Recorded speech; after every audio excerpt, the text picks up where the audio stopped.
નમસ્કાર, આપ જોઈ રહ્યા છો સ્પાર્ક ટુડે ન્યૂઝ। રાજપીપળા ખાતે માળી સમાજ દ્વારા આવેદનપત્ર આપવામાં આવ્યું। મહાત્મા જ્યોતિરાવ ફૂલે અને સાવિત્રીબાઈ ફૂલેની ભારત રત્ન આપવાની માંગ સાથે રાજપીપળા ખાતે માળી સમાજે આવેદનપત્ર આપ્યું છે। સમગ્ર ગુજરાત સહિત નર્મદા જિલ્લામાં માળી સમાજે જિલ્લા કલેક્ટરને આવેદન આપી રજૂઆત કરી।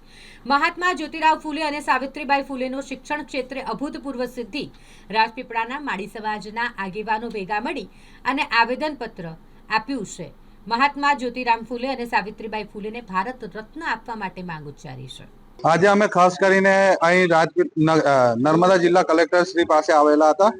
અમારે માંગ છે કે મહાત્મા જ્યોતિરાવ ફૂલે અને સાવિત્રીબાઈ ફૂલે જેઓએ ભૂતકાળના અંદર શિક્ષણ ક્ષેત્રે બહુમૂલ્ય ફાળો આપ્યો, દબાયેલા અને કચડાયેલા વર્ગોને શિક્ષિત કરી અને મહિલાને શિક્ષણ આપવા માટે બહુ મોટું યોગદાન જેઓએ ભારત દેશમાં આપેલું છે, એવા મહાત્મા જ્યોતિરાવ ફૂલે અને સાવિત્રીબાઈ ફૂલેને ભારત સરકાર દ્વારા ભારત રત્ન આપવામાં આવે એવી અમારા માલી સમાજની માંગ છે। એટલે અમે કલેક્ટરશ્રીને આજ રોજ આવેદન પાઠવેલ છે।